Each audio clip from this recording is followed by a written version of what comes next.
dear friends. If you don't yet know, then my name is Alina and... I'm Ilja. Hello. I think you all wanted it, and we wanted it too, to make another top 3. And as we told you in previous video, we'll be talking about top 3 combat games.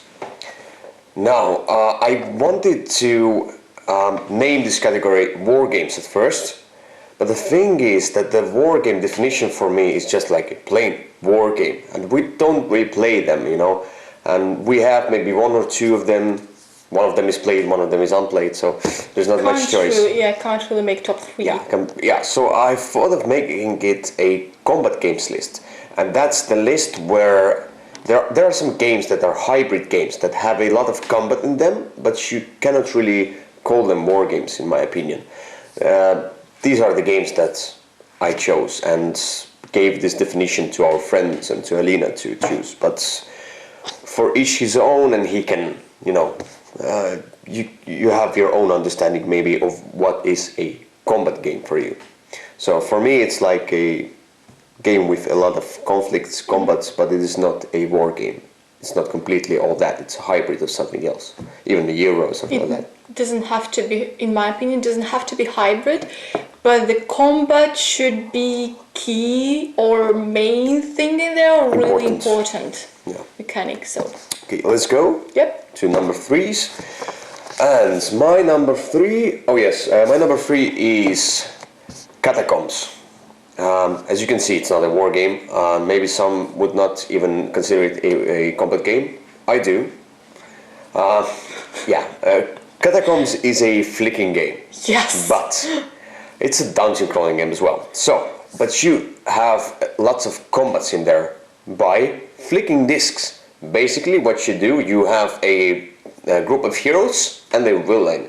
One of the players plays a villain, and the other player or players play heroes. And so you go through the dungeon, you go through different rooms where you have different setup of monsters that you confront. You have your heroes with special abilities, special flicking methods and so on. It's really cool. It's a flicking game that's not a children's game, you know. It's a flicking game that's not that has a rich theme, that has a lot of gamer stuff in it, RPGs, the dungeon crawl. That's why I like this game that much. The thing is that I chose the games that I would prefer to play and that I like a lot. That's the thing, and that fit into combat category. So my choice, Catacombs, for that rich theme, rich gameplay.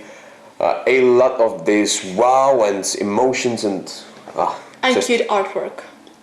Yeah, and really different stylish artwork. Yeah. Not all people like it, but I find it really matching the theme because the game is fun. You don't take it seriously, so the art is same. Your number 3? My number 3 is oldish game. Let's say it's pretty much gateway game, though it has combats in it. Yeah, Go is in area No, control. I call it oldish. Yeah, oldish. Okay. My number 3 is Nexus Ops. Okay. Yeah. It is really simple. I think you could even call it war game, but it's really easy. It's a war game. It is. Yes, it's really like introduction to that genre. And I don't like war games. I don't like really combat games, but that one is so easy that I actually really enjoy it. Like, you have to make combats by the missions you have, so you might want to have like particular units there, or you might want to control some particular hexes or something like that. So it's so easy. I absolutely can imagine playing this game with our non-gamer friends. Absolutely. I'm quite sure they will have tons of fun. Yeah, Nexus Ops is a cool one. You have really cool miniatures, different miniatures of striders, and I like the activation of the units. So you start activating from the strongest unit to the lowest unit, and the casualties you get is also really interesting there as well. And probably why it fits our collection, why I like this game as well. Just didn't make my top 3, but I think what we like this game is that it doesn't have that if I destroy you, then that's the way I win.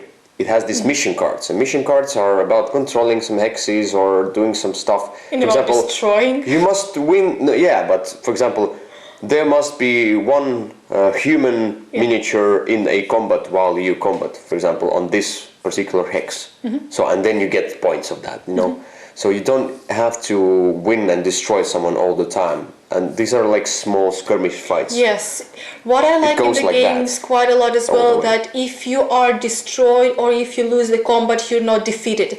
It's not hard to like build up again. If you lose like constantly, then it's something wrong, of course, in the way you play, but it's not like great defeats. You can always say, okay, I'll just buy something else in the next round. I remember, because when I was playing it, not the last time, but some previous times, I won by just strategizing and making my troops go into directions they need to go and not defeating anyone that much. I just was in the right spots, right places and so on. So, yeah, really cool choice. I like it. Thank you. Okay, my number 2 is another game that Alina might not agree with. I mean, she likes this game, but it's not probably for her a combat game. But for me it is. It's a Cyclopes. So, Cyclopes is a Greek mythology, and whatever, it's my top 1 game of all time. It's Alina's top 1 game of all time. It's our favorite game.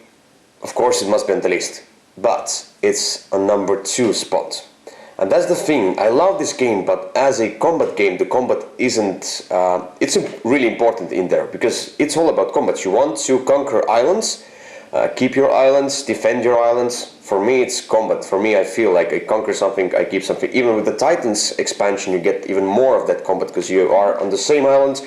You go with the Titans and you fight much more.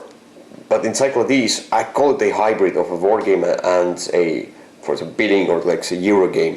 For me, it's a hybrid of that. But the thing is that I like many other things in Cyclopes, like bidding and resource management and so on, as well as a part that it's a combat game. So it's, if I would want to play a combat game, I would play the game that is my number 1 before Cyclopes. But I love Cyclopes for many other things still. So that's my choice, and I consider it a combat game. To fit in that category, it fits into many categories for me. Yeah, it fits in really many categories. But yeah, in my opinion, the combat there is something like 1/3 or something like that, and you can play whole game without attacking at all. So I mean, like, I can play whole game without like single attack. I might even win. Yeah, so but doesn't mean it's not a combat game if you are playing the other way. It has many strategies, of course. It's a very variable if it's game. only one of the strategies, you can't call it combat game. No, it's still combat. I think many will agree with me that Cyclopes represents partially a war game and it's a combat game. I absolutely don't feel it like combat game. But yeah, it's really up to you. It's perfectly fine to disagree. Yeah, your number 2? My number 2 is Tail Feathers. It's the game that is totally out of my comfort zone. I suck at this game badly. I'm really bad at it. But there is something real appealing to me. It's not just the miniatures. It's not the beautiful artwork. There's something else. I like the layers of strategies. I like the multiple ways to achieve the win, and I like that I only scratched like the surface of that. I know that there is so much more in it, like so much more that I could discover. It is. I can't call it simple. It's not a simple game. It's quite complex. It's really complex game.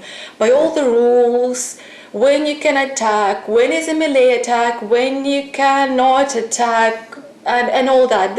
We had lots of questions, but when we first 2 times played it, but it's gorgeous and it's highly thematical.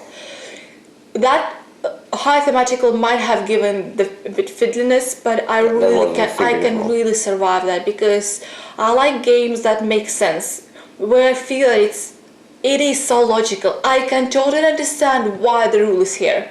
Yeah. Then I can accept that feeliness, and I love it. Yeah, yeah, I will agree that the theme. There's a lot of theme in this game.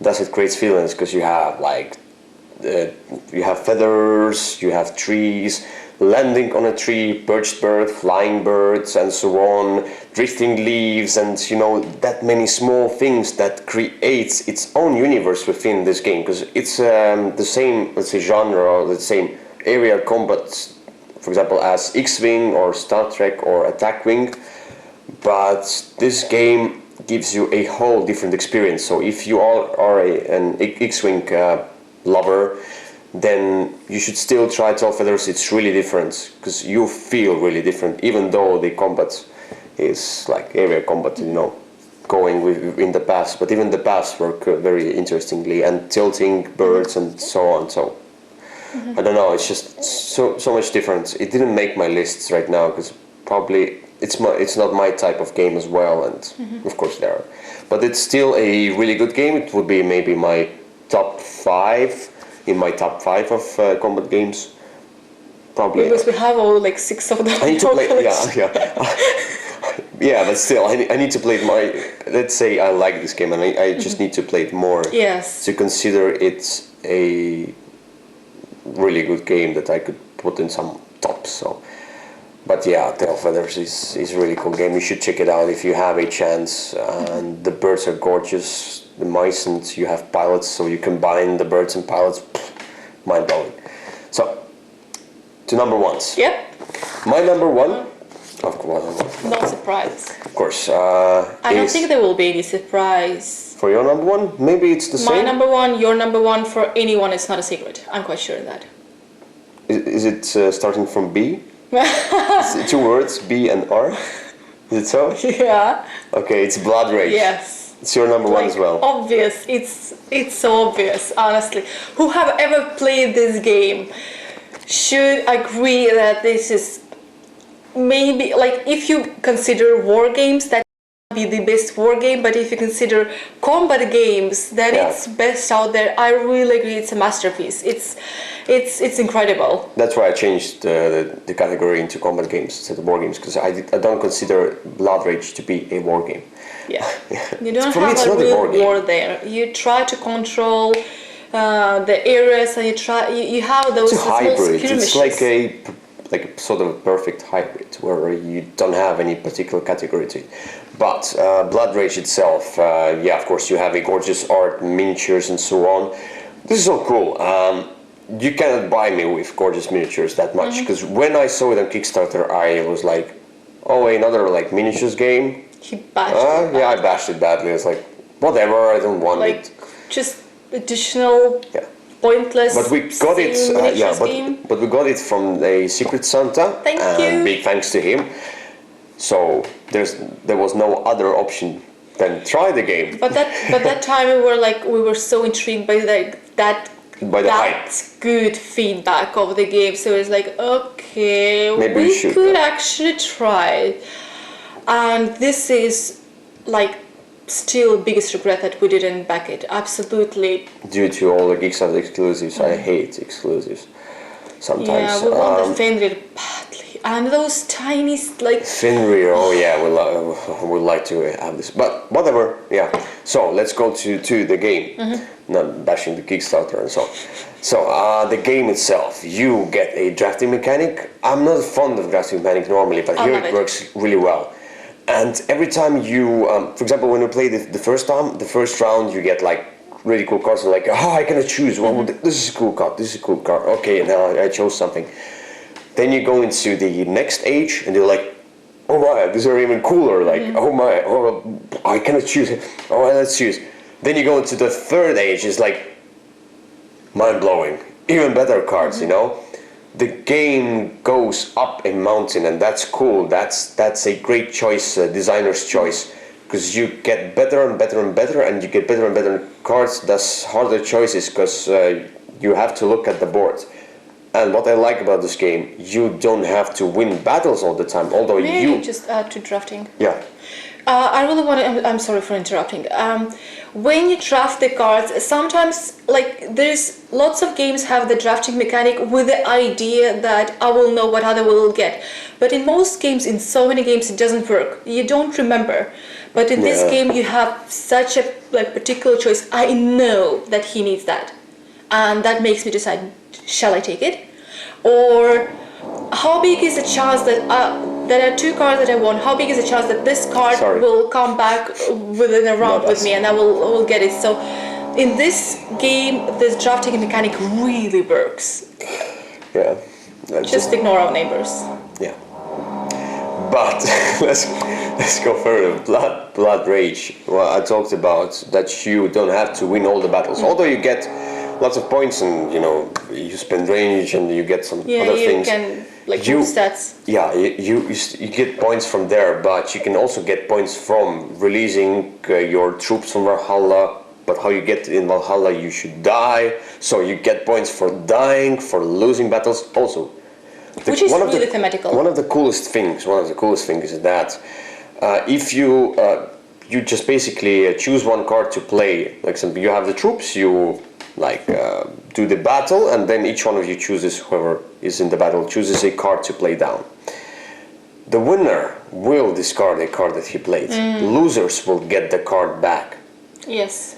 And there were some nasty cards, lucky cards, for example. If you play a card that says, if you lose a battle, you steal one rage point from the opposing player, from the winner, and maybe it was really necessary rage point for him to do more actions, and then you will have it and you will do more actions. So it's a really neat mechanic, really big balancing. So you will lose the battle, but you can get some points as well, or you can get your card back that will benefit you in the next round. I really like that. And gives you more information about what other people will have later. Yeah. So this, just one last thing. I love the games that makes you tell stories about the games. This is exactly the game when each time we had some epic battle, like incredible wins and loses from one battle, or one really good strategy like was from the beginning till the end worked really well. This game will make you tell stories about it, and this is one of the best things in the board games, in my opinion. Yeah, that's really cool. It was my obvious number one. Even though Cyclopes is our favorite game of all time. There are different reasons why you add some games into other lists. So, this was our top 1 pick and our top 3 games, combat games. Let's go to our friends' picks. So, first of all, let's go to Kyle, who picked Summoner Wars. Again, yeah. I think he loves Summoner Wars. Probably, maybe, I don't know. Let's ask him. No, let's not ask him. He will talk about some of the wars all the time. It's his top one.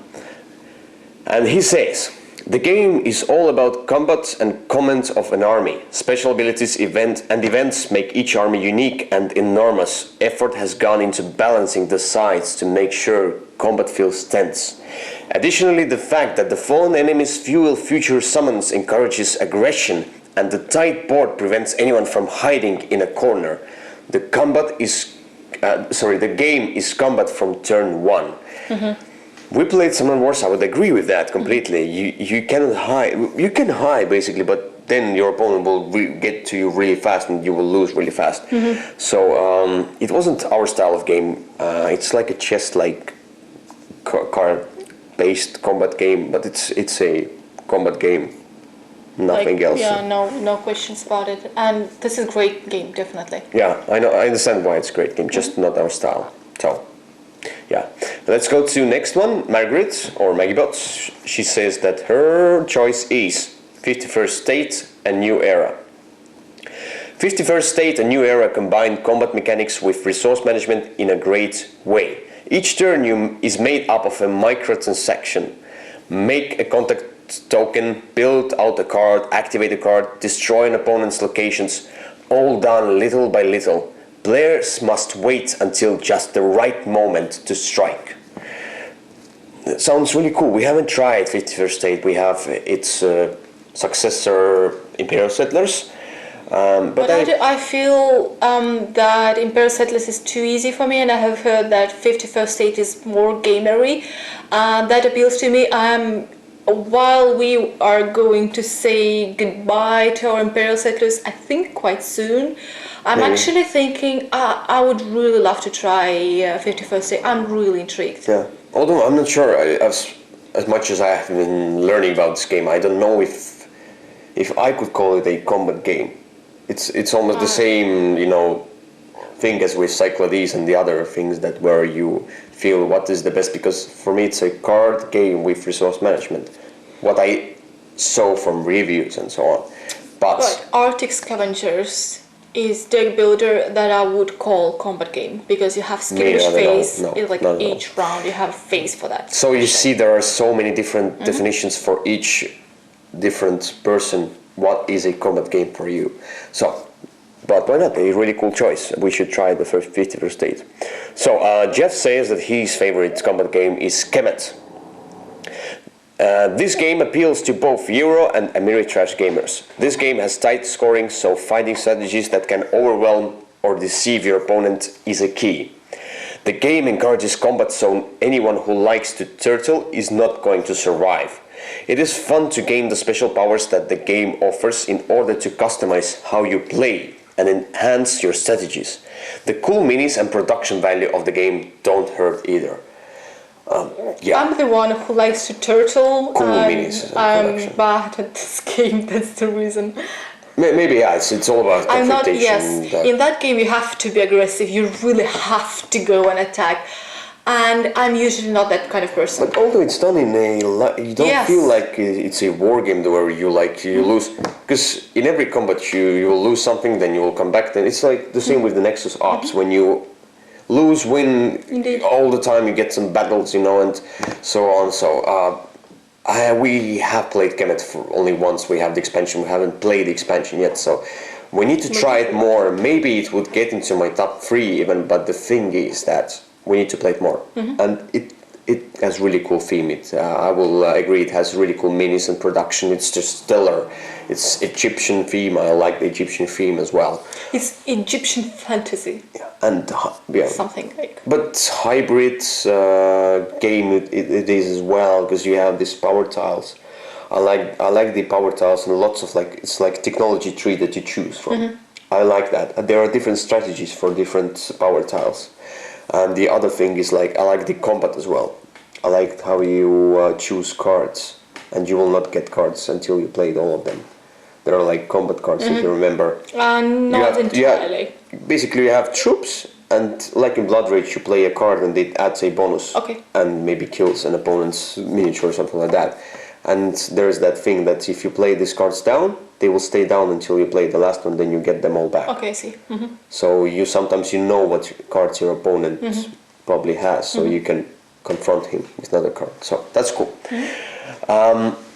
Suzanne says, I don't play a lot of combat games, but Kemet is my favorite, so she chose Kemet as well.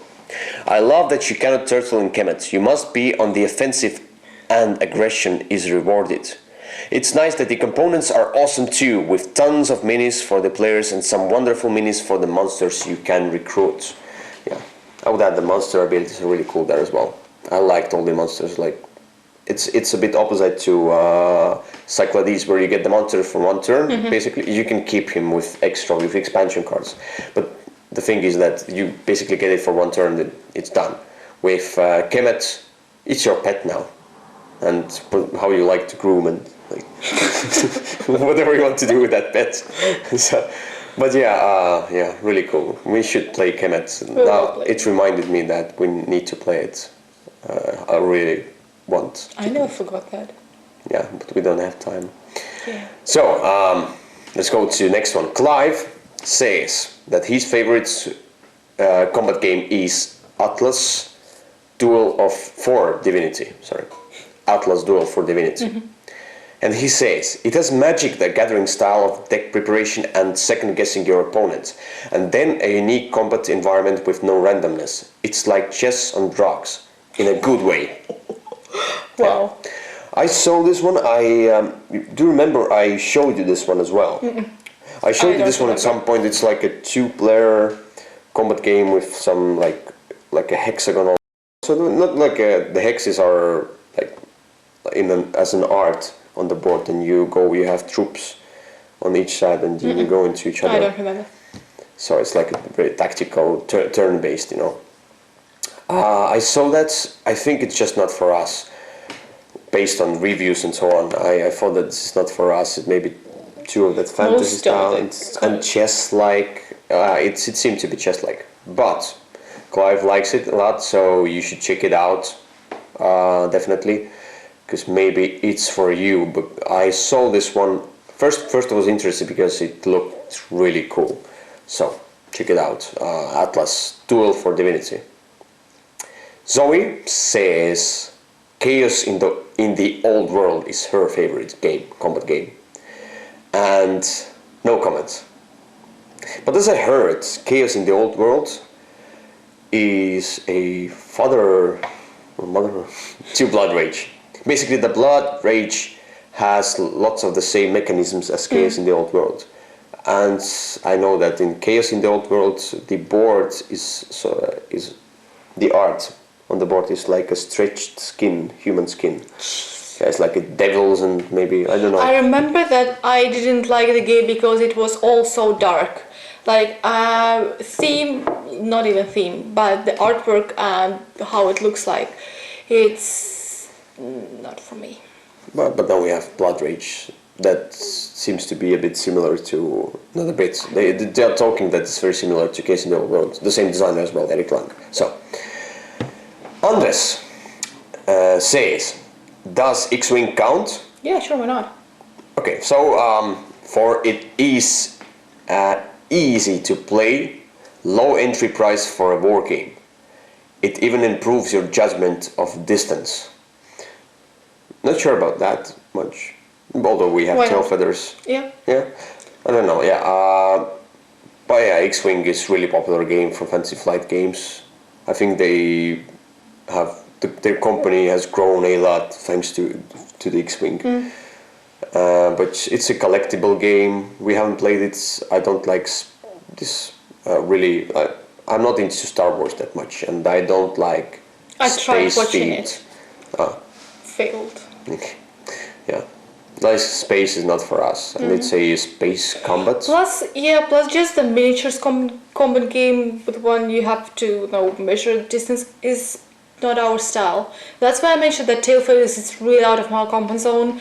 I really enjoy it, but I don't think I will enjoy any other.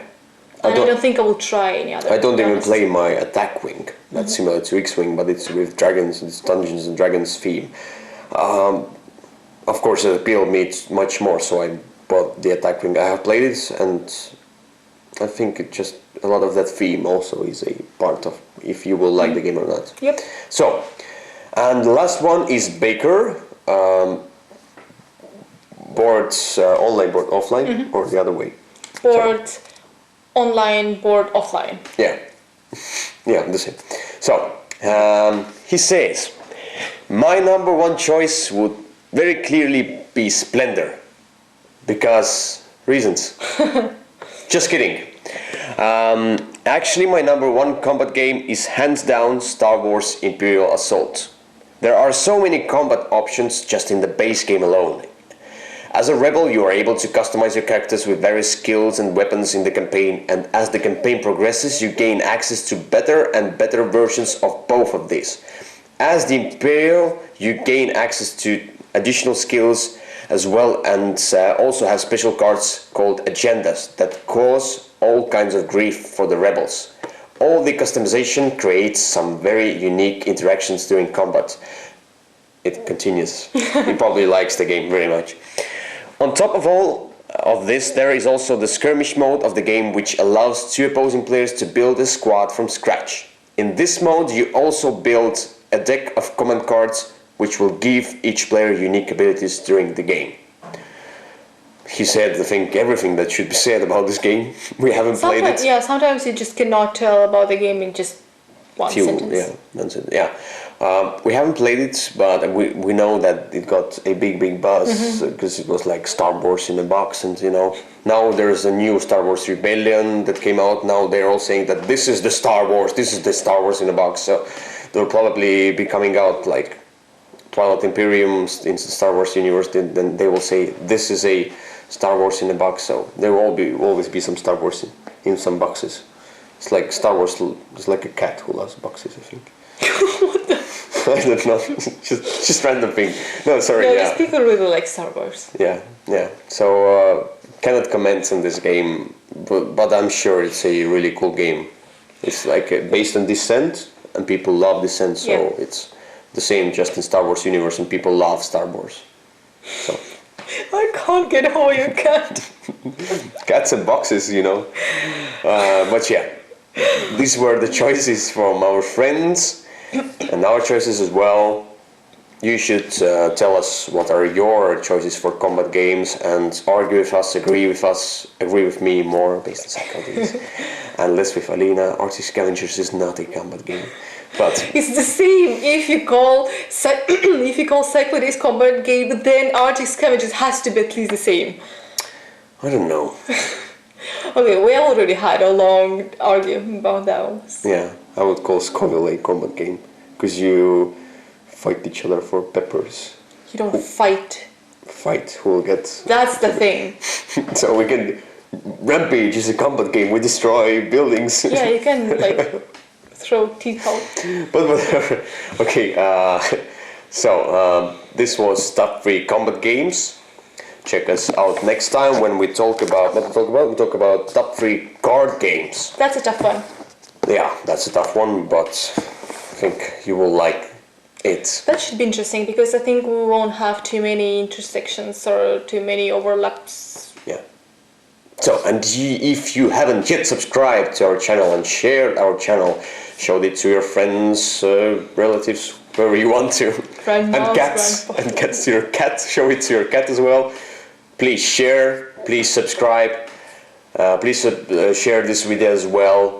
And we'll see you next time. We like reading your comments. Yeah, we we love comments. Good comments more than negative, but you should throw in some negative comments. Or I can give you Alina's email. You can email her for negative comments. Yeah. Sure, no problem. I'm fine with those. You'll take all that. If that's constructive criticism, All right. yeah, sure, please do. Yeah, it's gonna add the email. No, I'm all right. I'm gonna let's end it. I'm trying to end it the 3rd time already, or the 4th time. Don't know. So, All right. we'll see you next time. Bye Bye.